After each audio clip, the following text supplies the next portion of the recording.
Medical काउन्सिलमध्ये कुठल्याही डॉक्टरांच्या बद्दल तुम्हाला काही असेल तर तुम्ही तक्रार करू शकता.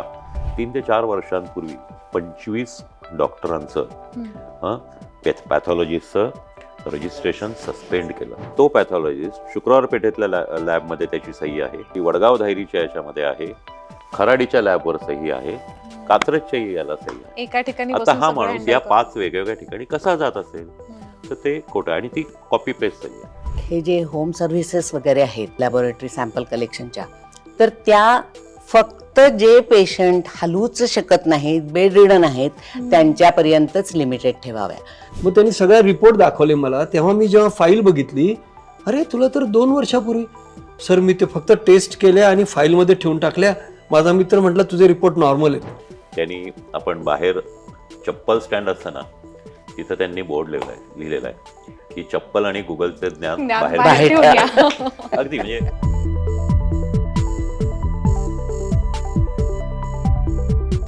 तर मला सर, तुम्ही IMA चे अध्यक्ष होतात.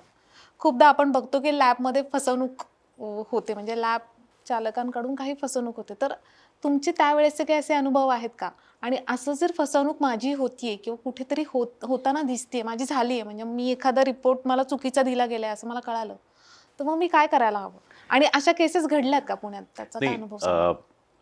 कसं आहे की हे असं चुकीचे रिपोर्ट वगैरे सहसा दिले जात नाही, करताना चूक होते. म्हणजे असं ठरवून फसवणूक अशी नसते. म्हणजे हे लोकांच्या दृष्टीने ते निष्काळजीपणा असू शब्द शकतो. फसवणूक वापरत असतील. निष्काळजीपणा नाही, त्याच्यातल्या ॲक्युरसीमध्ये घोटाळा आहे ओके. असं समजा झालं. म्हणजे बऱ्याचदा होतं, आणि आम्ही खूप वेळा पाहिलंय की एखाद्या याची शुगर हे आहे, मग तो पेशंट म्हणतो की मला शुगरच नाही आहे. मग तो लगेच दुसऱ्या दिवशी दुसऱ्या लॅबमध्ये जातो आणि सांगतो बघा यांनी माझी 212 दाखवली आणि यांनी 194 दाखवली. खरं तर त्यात फरक नसतो. तर ही फसवणूक नसते. फसवणूक केव्हा असते? ज्यावेळेला काही कन्फर्म गोष्टी असतात. त्या फसवणूक सुद्धा नाही, ती चूक असते. ती केव्हा असते की समजा मी तुम्हाला सांगतो, माझा स्वतःचा अनुभव सांगतो. मागच्या वर्षी पुण्यामध्ये डेंग्यू आणि डेंग्यूबरोबर चिकनगुनियाची खूप मोठी साथ होते. तर आपण बोललो यावर की अनेक ठिकाणी मी पाहिलं की काही ठिकाणी आपण मगाशी म्हणलात की स्वस्त असतं ते चांगलं असतं, असं नाही. एका प्रतिष्ठित कॉर्पोरेट स्वस्त लॅबमध्ये ओळीनी 3 पेशंटचे रिपोर्ट हे चिकनगुनियाचे पॉझिटिव्ह आले. आता त्यांनी काही हे मुद्दाम केलं नसेल. मॅडम म्हणाल्या तर तो ट्रेंड व्यक्ती नसेल किंवा त्या व्यक्तीने केलेली चूक होती. ओळीनी 3 दिवस 3 पेशंटचे निगेटिव्हली क्लिनिकली, म्हणजे त्यांना वरून तपासल्यावर सगळी चिकनगुनियाची लक्षणं दिसत होती. आणि त्याच्या चिकनगुनियाच्या टेस्टच्या अनुषंगाने ज्या टेस्ट आहेत त्याही दाखवत होते की ह्याला त्रास आहे. तर आता हे केल्यानंतर मग साहजिकच दुसऱ्या लॅबमध्ये जसं मग म्हटलं की NABL ॲक्रेडिटेड लॅबमध्ये चेक करून घेतल्यावर त्या पॉझिटिव्ह आल्या. तर आता ही फसवणूक नाही, ही चूक आहे. पण ही चूक असेल तर अशा रुग्णांना हे निश्चितपणे त्यांना हक्क आहे की ते मेडिकल काउन्सिलकडे याची तक्रार करू शकतात. ओके. किंवा ह्याच्यामध्ये निश्चित करू शकतात. मेडिकल काउन्सिलमध्ये कुठल्याही डॉक्टरांच्या बद्दल तुम्हाला काही असेल तर तुम्ही तक्रार करू शकता. नुसतं आरडाओरडा करून चालत नाही, नुसतं डॉक्टरांनी हे करून चालत नाही. जर तुम्हाला खरंच खात्री आहे हे आहे तर त्या मेडिकल काउन्सिलला तुम्ही कळवा. त्यांची ऑफिशियल वेबसाईट आहे, त्या वेबसाईटवर तुम्ही ऑनलाईन सुद्धा तक्रार करू शकता, त्याचे पुरावाही जोडू शकता. तर त्याची काही हेल्पलाईन आहे अशी तक्रार करायची? नाही, हेल्पलाईन नाही, डायरेक्ट तुम्ही त्या ह्याच्यावरच त्याच्यावरच आहे ते हेल्पलाईन सारखंच आहे ते. त्याच्यावर तुम्ही तक्रार करू शकता. किंवा मुंबईला त्यांचं ऑफिस आहे, तिथं जाऊन पर्सनली देऊ शकता. आता यामध्ये तुम्ही म्हटलात की अनुभव थोडा वेगळा होता. एक 3 ते 4 वर्षांपूर्वी मेडिकल काउन्सिलनी मुंबई परिसरातल्या 25 डॉक्टरांचं पॅथॉलॉजिस्टचं रजिस्ट्रेशन सस्पेंड केलं. हे चुकीच्या किंवा फसवणुकीमुळे नाही. मगाशी आपण जे बोललो त्याप्रमाणे की ती व्यक्ती, आपण पुण्याच्या संदर्भात समजा बोललो तर तो पॅथॉलॉजिस्ट शुक्रवार पेठेतल्या लॅबमध्ये त्याची सही आहे, वडगाव धायरीच्या याच्यामध्ये आहे, खराडीच्या लॅबवर सही आहे, कात्रजच्याही याला सही आहे. एका ठिकाणी आता हा माणूस या 5 वेगवेगळ्या ठिकाणी कसा जात असेल तर ते खोटं, आणि ती कॉपी पेस्ट सही आहे. तर हे असं हे झाल्यानंतर लोकांनी ज्यावेळेला तक्रारी केल्या त्यावेळेला काउन्सिलनी त्याप्रमाणे हे करून त्यांचं सस्पेंड केलं, समज दिली. तर पुण्यामध्ये अशा गोष्टी घडत असाव्यात. मी तुम्हाला म्हणलं की काही ठिकाणी महाराष्ट्राबाहेरच्याही डॉक्टरांच्या सह्या असण्याची शक्यता आहे, पण या फंदात कुणी सहसा पडत नाही. आपल्याकडं साधारणतः डॉक्टरांविरुद्धच्या तक्रारी रुग्णालयामध्ये काही झालं तरच ह्या होतात, लॅबोरेटरीबद्दल काही होत नाही. म्हणजे जरी ते रिपोर्ट त्यांना मनासारखे वाटले नाही तरी तक्रारी केल्या जात नाही, पण त्या करायला हरकत नाही. त्या योगाने तरी ह्या गोष्टी बंद होतील किंवा हे रिपोर्ट करताना ह्या ज्या लॅबोरेटरी आहेत ते जास्ती लक्ष देऊन काम करतील.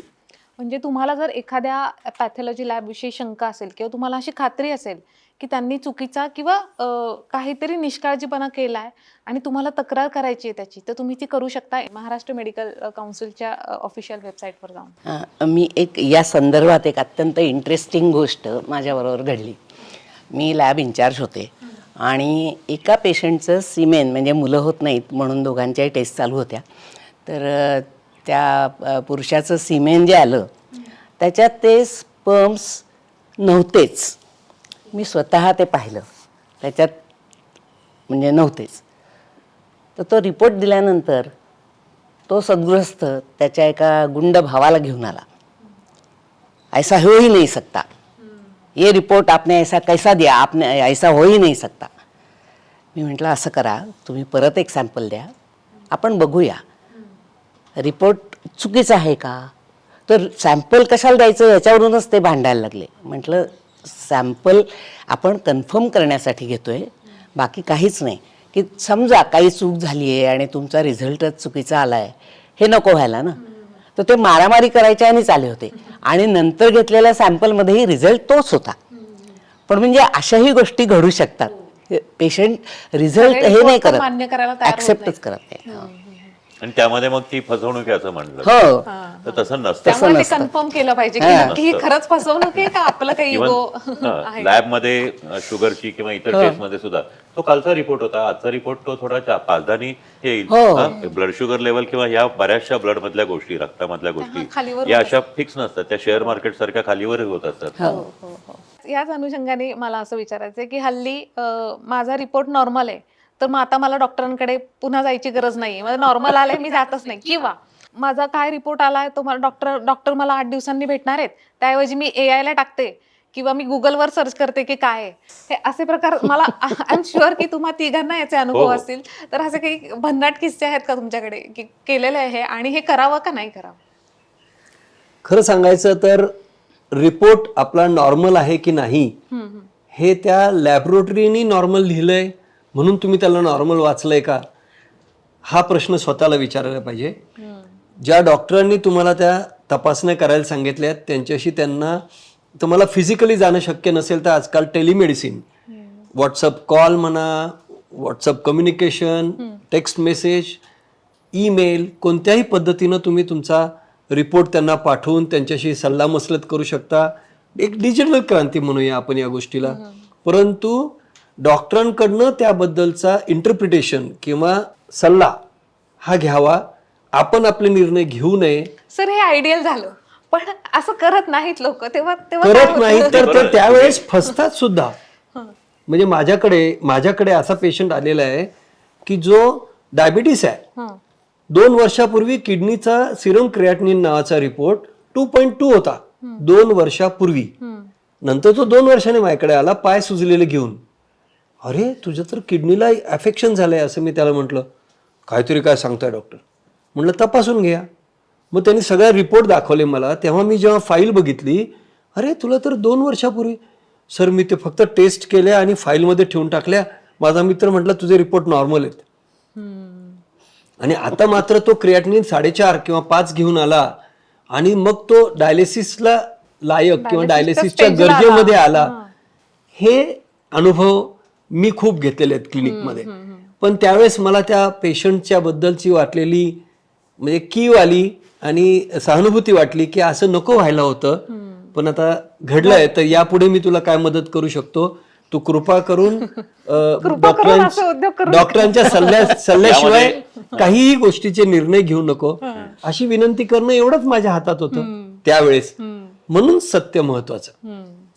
यामध्ये अजून एक थोडी वेगळी गोष्ट आहे जी कॉमन आहे. एक लक्षात घ्या, तुम्हाला एखादी टेस्ट सांगितली हां आणि ती नॉर्मल आहे, त्याच्या मागची गोष्ट लक्षात घ्या. एखादा माणूस एक 3 आठवडे खोकला आहे म्हणून आला. मी तपासलं, इकडं गुरगुर लागतंय, छातीतून आवाज येत आहेत, ठीक आहे. त्या माणसाला संध्याकाळचा ताप येतो किंवा दिवसात अधूनमधून सारखा ताप येतो. माझ्या डोळ्यासमोर हे असतं की या माणसाला ट्युबरक्युलोसिस आहे किंवा नाही, त्याच्या छातीत पाणी झालंय का नाही, किंवा अजून काही त्याला न्यूमोनिया आहे का, किंवा अजून काही आहे का. एक्सरे काढल्यावर एक्सरेमध्ये काही गोष्टी, नुसती फुफ्फुसाची म्हणजे रादर श्वासनलिकांची सूज फारशी नीट दिसत नाही. त्यामुळे ते देतात रिपोर्ट की तुमचं छातीत पाणी नाही आहे, प्लुरल इफ्युजन नाही आहे म्हणजे किंवा न्यूमोनिया नाही आहे, हे नाही आहे, कुठेही कॅव्हिटी नाही आहे म्हणजे TB नाही आहे, असे देतात. तर रिपोर्ट नॉर्मल म्हणून तो माणूस जर आता माझा नॉर्मल रिपोर्ट आहे आणि मग हे केलं, पण त्याला खोकला आहे, त्याला ताप येतोय, त्याला हे नाही, हे कारण नाही, हे दूर करण्यासाठी ती तपासणी सांगितलेली आहे. असं आहे. तर म्हणजे तो नॉर्मल आहे म्हणजे तो काही त्याला कुठलाच आजार नाही आहे असं नाही आहे. असं अनेकदा आहे की आता एखाद्या माणसाला आता सर म्हणाले पाय सुजले, पाय सुजले म्हणल्यानंतर ठीक आहे, पहिल्यांदाच आलाय तो माझ्याकडे, तर त्याला अंगात रक्त कमी असेल तरी त्याचे हे असू शकतात, त्याच्या किडनीवर सूज असेल तरी असू शकतात, अजून त्याच्या हातापायाला एखादी रक्तवाहिनी हे झाली असेल तरी असू शकतात, त्याला हार्ट फेल्युअर असेल तरी असू शकतात, असे अनेक गोष्टी असतात. तर त्यातल्या त्या गोष्टी तपासल्यावर एखादी गोष्ट त्यातली नाही म्हणजे तो नॉर्मल आहे असतलं नाही. तर हे सांगते काही गोष्टी वरून 100% कळतात, त्याची औषधं चालू करतात, पण जे संशय असतात ते संशय दूर करण्यासाठी केलेल्या तपासण्या असतात. त्यात संशय फक्त नाही आहे एवढंच सिद्ध झालं, मूळ गोष्ट जागेवर आहे. त्याच्यामुळं नॉर्मल रिपोर्ट आहे म्हणून घरी बसू नये. आणि रिपोर्ट सर म्हणाले तसं रिपोर्ट नॉर्मल आहे की नाही हे फक्त त्या लॅबवर किंवा मित्रांनी सांगितलं म्हणून हे करू नये. असा काही किस्सा आहे का सर की असं झालंय आणि मग आता म्हणजे सरांनी एक सांगितलं पण खूप मेजर लेवलला गोष्टी झाल्यात, असं काही झालंय का की AI ला टाकला रिपोर्ट, AI काहीतरी उत्तर दिलं, त्याच्यावर औषधं केली आणि मग कपाळ मोक्ष करून घ्यायची वेळ आली? एका म्हणजे माझ्या मुलीच्या मैत्रिणीला ती काहीतरी पडली आणि तिला TT द्यायचं होतं. तर ते द्यायचंय म्हटल्यावर ती बोर्डात आलेली मुलगी अत्यंत हुशार, तिने सगळं गुगल पालथं घातलं आणि मग माझ्याकडे आली, मला म्हणली काकू मला नाही घ्यायचं TT. म्हटलं का गं बाई, मी बाकीच्या सगळ्यांना दिलं, तिच्याबरोबर जे जे होते सगळ्यांना दिलं. तर म्हणली नाही नाही, त्याच्यात ते त्यांनी हे दिलंय की त्याची ॲलर्जी येऊ शकते. म्हटलं अगं तू पर्सेंटेज वाचलंस का? 100त किती जणांना ॲलर्जी येते, 1000त किती जणांना येते? जर 10 लाखात एखाद्यालाच येत असेल तर मग त्याचं जनरलायझेशन कशाला करायचं? बरोबर. पण तिने नाहीच घेतलं.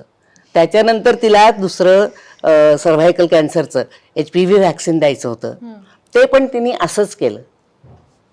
ती म्हणली नाही, ह्याला इतकी रिस्क आहे, मी काही ते घेणार नाही. बाकीच्या सगळ्यांना दिलं, ही मागेच राहिली, हिने घेत आज तगायत नाही घेतलेलं. म्हणजे परस्पर डॉक्टर आमचे एक जनरल प्रॅक्टिशनर माझा मित्र आहे, त्यांनी आपण बाहेर चप्पल स्टँड असतं ना तिथं त्यांनी बोर्ड लिहिलेला आहे की चप्पल आणि गुगलचे ज्ञान बाहेर अगदी म्हणजे खूप ठिकाणी हा बोर्ड मी वाचलाय, पुण्यात तर खूप ठिकाणी वाचलाय. आणखीन एक मॅडम, मला तुम्हाला एक प्रश्न विचार, तुम्ही पॅथॉलॉजी मधल्या एक्सपर्ट आहात म्हणून, की आता बाजारात खूप साऱ्या मशीन्स आल्यात ज्या ऑटोमेटेड आहेत आणि त्या घरच्या घरी तपासण्या करतात. तर या योग्य असतात का घरच्या घरी तपासण्या करणं? आणि जर समजा म्हणजे त्याच्यात काय लेवल किंवा त्या स्टँडर्डायझेशन काही आहे का, असतं का तसं? एक सगळ्यात कॉमन मशीन जे आहे ते म्हणजे ग्लुकोमीटर. तर ग्लुकोमीटर मध्ये आपण करावं ज्यांना डायबिटीससाठी जे डायबिटीससाठी, तर ग्लुकोमीटर हे वापरता येतं. इतर मशीन्स नाही वापरू, कारण त्या प्रत्येकाच्या त्या एक तर इंडिकेशन आणि त्याच्या पॉझिटिव्ह निगेटिव्हचं इंटरप्रिटेशन हे तुम्हाला नाही येणार, हे डॉक्टरला येईल. त्यामुळे ती मशीन्स तुम्ही वापरू नये. शुगरचं कसं असतं की बा तुम्ही इतकी लेवल आली, हे ते मशीन तुम्हाला लेवलच दाखवतं. बरोबर. बस तेवढी तुम्ही ती जास्त असेल किंवा अगदी सारखं सारखं दवाखान्यात ज्यांना पळायला लागतं, ज्यांना शक्य नसतं, त्यांच्यासाठी हे योग्य आहे. बस याबद्दल असं आहे की ही मशीन ग्लुकोमीटर हे चांगलेच असतात आणि खूप सोयीचे पडतात. ज्यांना शुगर आहे वा इन्शुलिन चालू आहे अशांना ते वरच्यावर ते तपासायला लागतं. किंवा एखाद्या वेळेला एखाद्या रुग्णाला गरगरायला लागलं, चक्कर आली, तर शुगर खूप खाली गेली, किती गेली हे समजण्यासाठी असतं. फक्त यामध्ये सुद्धा काही गोष्टी लक्षात ठेवाव्या लागतात. ते म्हणजे ते स्ट्रीप आहेत ना, त्या बरोबर त्या पिरियडमध्ये पाहिजे, त्या एक्सपायर झालेल्या नाही पाहिजे. दुसरं म्हणजे बऱ्याचदा कसं असतं की हे आपण जे घेतो हे कॅपिलरी म्हणजे इथल्या केशवाहिन्यातलं रक्त घेतो. एरवी आपण जे स्टँडर्ड जे असतात ते इथल्या वेनमधनं. वेन मधलं रक्त असतं. त्यांच्या याच्यामध्ये 5-10% फरक फरक असतो. असतो. आणखीन एक महत्वाची गोष्ट, ते स्वतःचं जरा टोचायचं असतं, तर टोचतात ते अलगट टोचलं जातं. मग एक बारीक असा सुईच्या टोकासारखा येतो, मग ते पिळून ते करतात. ज्या वेळेला बोट पिळून ते ब्लड त्या ह्याच्यावर टाकलं जातं त्यावेळेला साहजिकच ते व्हॅल्यू चुकते, जास्त येऊ शकते. तर या गोष्टी लक्षात घ्याव्या. आणि दुसरं तुम्ही ते घरच्या घरी टेस्ट म्हणलात, त्यामध्ये मॅडम सर्वात मला 100% वाईट अनुभव म्हणजे ज्यांचे चुकीचे रिपोर्ट येतात तो अनुभव म्हणजे प्रेग्नन्सी टेस्ट. आजकाल असंख्य मुली, लग्न झालेल्या स्त्रिया आणि हे माझी पाळी चुकली म्हणून सांगतात, मी घरी प्रेग्नन्सी टेस्ट केली म्हणून सांगतात. त्यांना आम्ही सांगतो की नाही, तुम्ही पॅथॉलॉजीकडे जाऊन युरिन चेक करून घ्या. कारण असं असतं की ती पहिली गोष्ट म्हणजे ते स्टँडर्ड आहे की नाही, ते काही घेऊन येत नाही, स्टँडर्ड आहे की नाही. दुसरं ते ठेवायचं, मगाशी सांगितलं होतं की टेम्परेचर मेंटेन करायला लागतं. ते कुठे इव्हन उन्हामध्ये ठेवली, उन्हामध्ये ठेवली, कपाटामध्ये ठेवली, बॅगमध्ये टाकून आणली, तर त्यामुळे ते रिपोर्ट बऱ्याचदा चुकतात. त्याच्यामुळं ठीक आहे. आणि आपण आता पाहतो की अनेक चित्रपटामध्ये, वेब सिरीजमध्येही त्या गोष्टी दाखवतात. त्यामुळं आजच्या तरुण पिढीचा फार विश्वास बसलेला आहे. तर ही गोष्ट आहे की अशा महत्त्वाच्या गोष्टी आहेत. ह्या गोष्टी लिटरली हे मगाशी मी म्हटलं तसं इस्पार या उसपार असतं, त्यातून बऱ्याच गोष्टी ह्या बदलू शकतात. त्याच्यामुळं अशा ज्या टेस्ट आहेत त्या ज्या महत्त्वाच्या आहेत त्या घरच्या घरी करू नका. जर करायच्या असतील ग्लुकोमीटर सारख्या तर त्या व्यवस्थित करा. इव्हन तुम्हाला सांगतो की बीपी मशीनचं सुद्धा सर ब्लड प्रेशर. मी एक शब्द बोलू का? ग्लुकोमीटर भारतामध्ये माझ्या माहितीत 20 प्रकारचे उपलब्ध आहेत. अख्ख्या भारतात मला माहीत नसलेले असे टोटल ग्लुकोमीटर 50 सुद्धा असतील. मी एक अमेरिकेच्या स्टडीबद्दल बोलीन तुमच्याशी. एक क्लिनिकल ट्रायल झाली त्यांची. त्यांनी 20 प्रकारचे ग्लुकोमीटरच्या टेस्ट व्हॅलिडेट करून घेतल्या. त्यामध्ये तुम्हाला आश्चर्य वाटेल, त्याच्याबरोबर व्हिनस सॅम्पल पण कलेक्ट केलं दरवेळी. आणि अशा काही हजार रुग्णांचं केलं.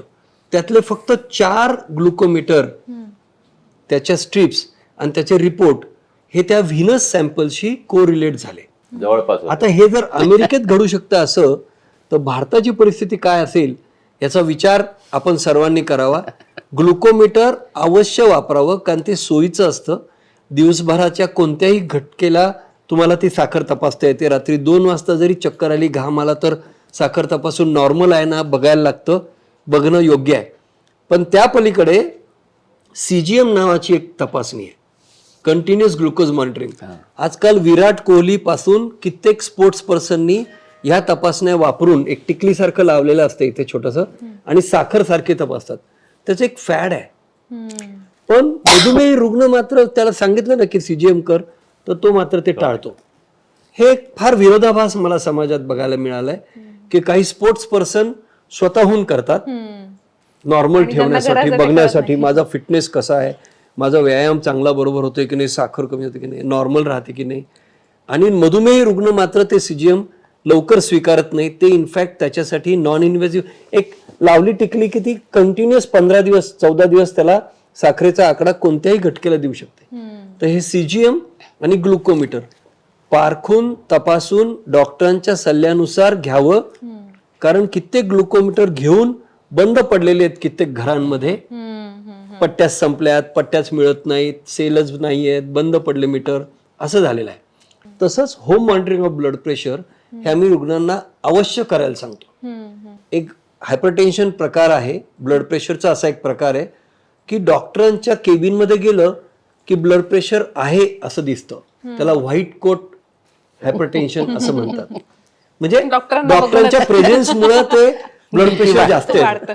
आणि त्याच रुग्णाचं आम्ही home monitoring of blood pressure असं आम्ही सांगतो, किंवा ABPM ॲम्ब्युलेटरी ब्लड प्रेशर मॉनिटरिंग, जे घरी केलं जातं, किंवा तुम्ही ते ब्लड प्रेशरचं मशीन राहून फिरू शकता 24 तासात, त्यामध्ये नॉर्मल येतं.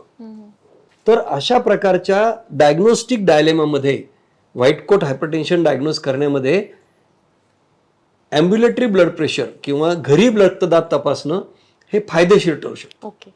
एक इन्स्ट्रुमेंट आहे. तर ते ना, मी एका DMLT कॉलेजला इन्स्पेक्शनला गेले होते आणि तिथे त्यांच्याकडे काहीच नव्हतं आणि त्यांनी मला एक मशीन दाखवलं. मॅडम ह्याच्यावर फक्त पाय ठेवून उभं राहा. इकडे प्रिंट, त्याची एक वायर कॉम्प्युटरला जोडलेली, ब्लड गॅसेस पासून वाटेल ते व्हॅल्यूज, वाटेल ते हे इन्व्हेस्टिगेशन, असं सगळं त्या कॉम्प्युटरला भरून येत होतं. अच्छा. आणि स्वस्त आहे म्हणला, फार काही महाग नाही. आणि मग तुम्ही रिपोर्ट कसे देता म्हटलं, बाकीचं कुठे आहे. तर युरिन शुगर करण्याजोगं सुद्धा काही त्यांच्याकडे नव्हतं. ओके. आता लोकांना किती सोपं ना, इन्स्ट्रुमेंट घरी जायचं, त्या कॉम्प्युटरला वायर जोडायची. ते बघायचं. हा.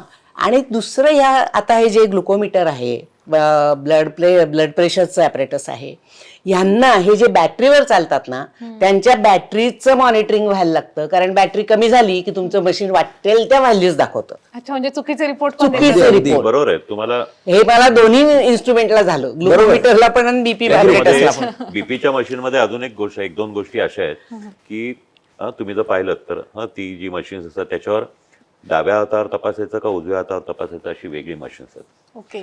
दुसरी म्हणजे त्याच्यामध्ये जे आम्ही स्टेथोस्कोपनी ठोके ऐकतो ज्यावेळेला हे करून तिथं आम्ही जे बीपीच्या मशीननी ते हवा भरतो त्याची ती आपोआप भरली जाते आणि ती खाली येत असताना त्या नाडीचे ठोके ऐकवायला लागतात.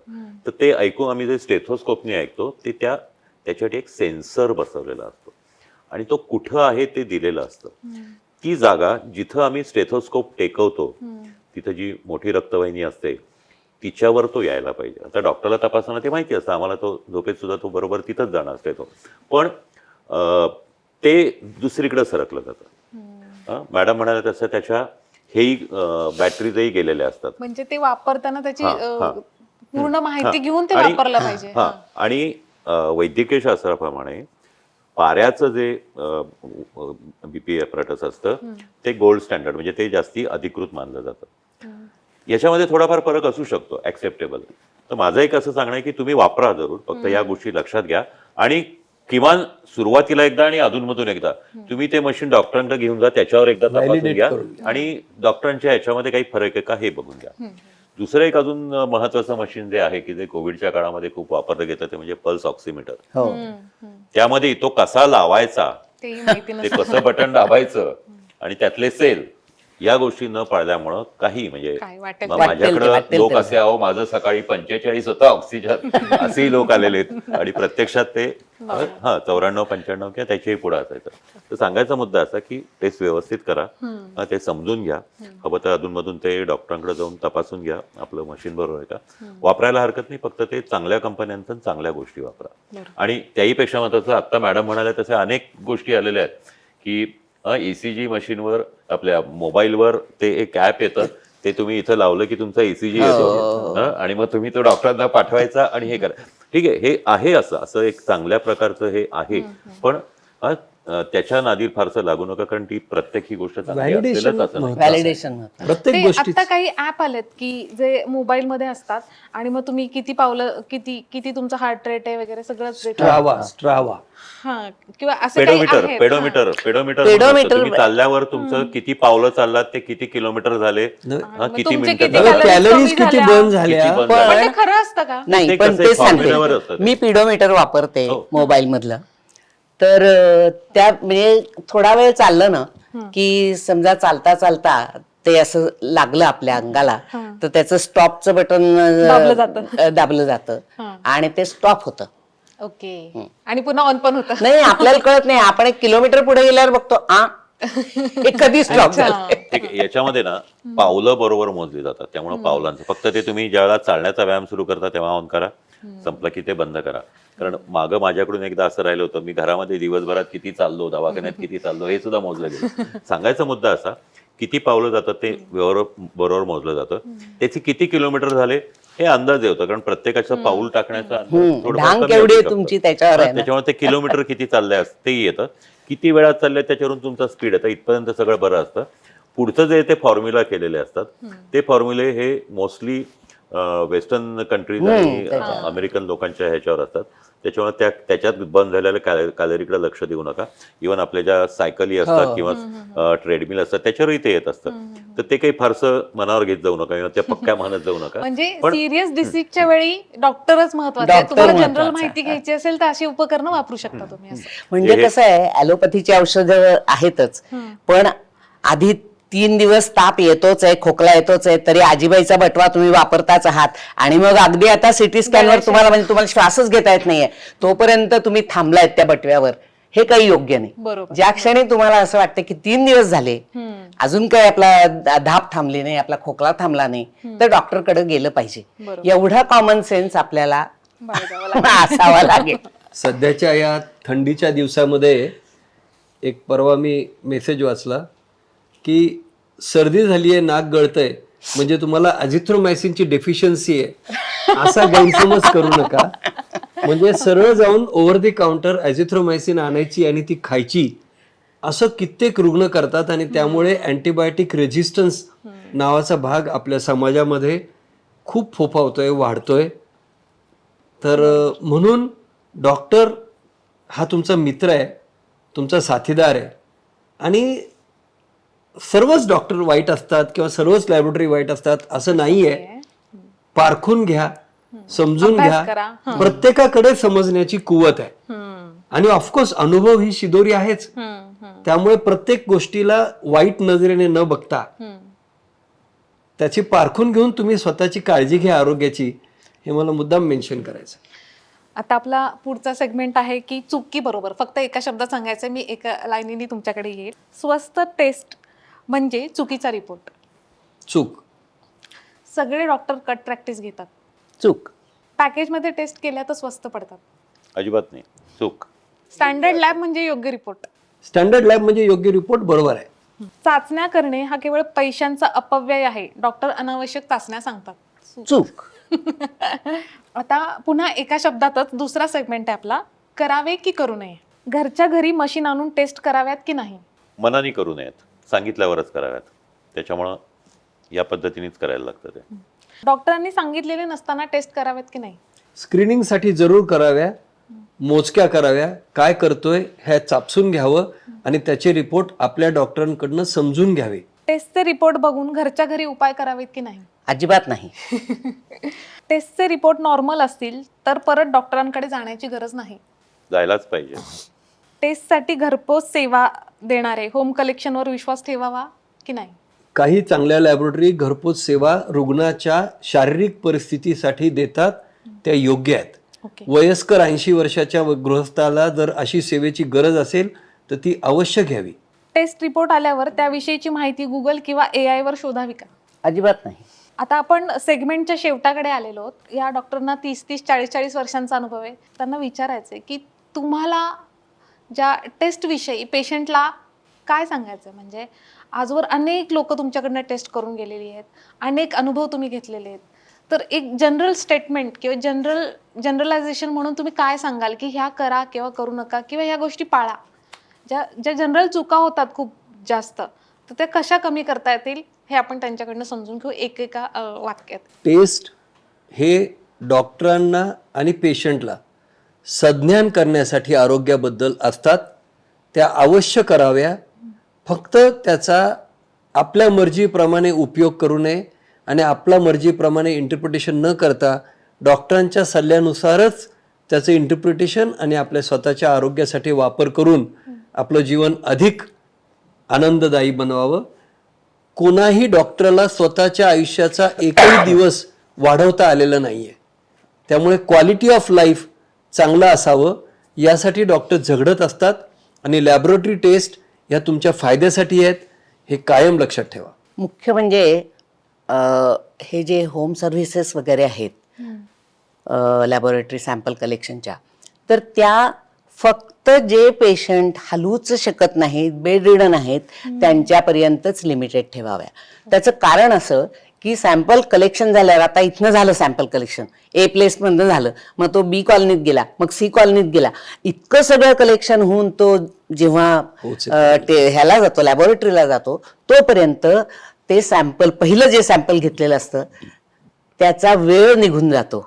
म्हणजे सॅम्पल कलेक्शन केल्यानंतर इतक्या वेळातच ती टेस्ट केली पाहिजे असं अनेक टेस्ट असतं. हो. तर तो वेळ वाया जातो आणि मग तो रिपोर्ट तुमचा चुकीचा येऊ शकतो, ॲबनॉर्मल येऊ शकतो. त्यामुळे जर तुम्हाला शक्य असेल तर तुम्ही लॅबोरेटरीत जा आणि तिथे सॅम्पल घेऊ द्या. ओके. ते सगळ्यात चांगलं. आणि दुसरं, लॅबोरेटरीचा जर रिपोर्ट चुकीचा आला, तुम्ही लॅबोरेटरीत जा, त्यांच्याशी बोला. तुम्हाला असं वाटतंय तो चुकीचा आहे, त्यांच्याशी बोला, काय चूक झाली असू शकते. ते म्हणले तर त्यांच्या खर्चाने ते दुसरं सॅम्पल घेऊन ते तुम्हाला टेस्ट करून देतील. ओके. तर अगदी लगेच एक सॅम्पलचं हे झालं म्हणून ती लॅबोरेटरी ती अगदीच भिकार आहे बा, किंवा तिच्यावर तुम्ही बहिष्कार टाकू नका, लगेच कंप्लेंट करायची गरज नाही. आणखी एक सॅम्पल द्या, टेस्ट करून घ्या. ते सांगतील त्याच वेळी द्या सॅम्पल. की तुमच्या शुगरच्या रिपोर्टमध्ये गडबड आली आहे, तर तुम्ही खाल्ल्यानंतर 15 मिनिटांनी जर सॅम्पल दिलं तर 2 तासाच्या टेस्टचं हे त्याच्याशी जुळणार नाही. बरोबर. त्यामुळे त्यांच्याशी बोलून ते करा. पॅथॉलॉजिकल टेस्ट किंवा या रक्तलघवीच्या तपासण्या ज्या समजल्या जातात तो वैद्यकीय शास्त्राचा एक भाग आहे. रुग्णाच्या निदानासाठी आवश्यक असलेला तो भाग आहे आणि तो डॉक्टरांनी सांगितल्याप्रमाणे डॉक्टरांनी सांगितल्या वेळीच करावा. स्वतःहून टेस्ट शक्यतो करू नये. जर तुम्ही जनरल चेकअप तुम्हाला करायचा असेल वर्षातून तर कुठल्या टेस्ट कराव्यात हे डॉक्टरांकडून लिहून घेऊन कराव्यात. आणि कुठल्याही टेस्टचा हा मनानी रिपोर्ट्स न सांगता ठरवता तो डॉक्टरांना दाखवूनच त्यावर हे करावं, त्यावरच उपचार करावेत. आणि सर्वात महत्त्वाचं म्हणजे तुम्ही लॅबोरेटरी सिलेक्ट करताना ती डोळसपणे करा. चांगल्या पॅथॉलॉजिस्टची लॅबोरेटरी, चांगली लॅबोरेटरी ही करा, कारण त्याच्यावरच तुमच्या रिपोर्ट्सचं सत्यासत्यता अवलंबून असते. त्याच्यामुळं पॅथॉलॉजिकल टेस्ट ही आवश्यक आहे. ती डॉक्टर अमुक ठिकाणी जा म्हणतात तर जरूर जा, कारण तुमच्या डॉक्टरांना ती खात्री असते की ती लॅब चांगली आहे. आणि सर्वात महत्त्वाचं म्हणजे कुठलाही डॉक्टर, कुठलाही सुजाण पेशंटच्या ह्याच्या दृष्टीने कट प्रॅक्टिस करत नाही. आणि त्याच्यामुळं अमुकच लॅबमध्ये तुम्हाला पाठवतो आम्ही, म्हणजे त्या लॅबचं माझं काहीतरी कट प्रॅक्टिस आहे असं मुळीच नसतं. त्या लॅबची जी काही त्याची जी काही मान्यता आहे किंवा त्यांचं जे रिपोर्टचं जे त्यांचं जे सक्सेस आहे ते जास्ती चांगलं असतं. त्याच्यावर माझा विश्वास आहे म्हणून मी पाठवतो. म्हणजे आम्ही अनेकदा असं सांगतो की काही लोक 50-100 किलोमीटरवरून येतात तपासायला. त्यांना आम्ही असं सांगतो की तुम्ही 100 किलोमीटरवरून माझ्याकडे आलात, मध्ये साधारणतः 2-1 हजार डॉक्टर आहेत, पण तुम्ही माझ्याकडे आलात कारण तुमचा माझ्यावर विश्वास आहे. तसं आमचाही काही लॅबोरेटरीजवर किंवा काही ठिकाणावर विश्वास असतो, ते तुम्ही त्याच ठिकाणी करा. त्याच्यामुळे यामध्ये कुठलीही शंका न आणता डॉक्टर तुम्हाला चांगलीच लॅबोरेटरी सांगतात अशा ठिकाणी जाऊन त्याच टेस्ट करा. तर आज आपल्या इतक्या हेल्दी गप्पा झाल्यात, तर मी या तिन्ही डॉक्टरांचे खूप आभार मानते. सर, तुम्ही तुमचे अनुभव शेअर केले, तुम्ही इथे आलात, आम्हाला वेळ दिलात, आमच्या प्रेक्षकांना काय चूक काय बरोबर या गोष्टी सांगितल्यात, तर तुमचे खूप खूप मनापासून धन्यवाद. खूप महत्त्वाचा विषय आपण याच्यामध्ये घेतला, त्याबद्दल सकाळचे विशेष अभिनंदन. सकाळचे पण अभिनंदन. येस.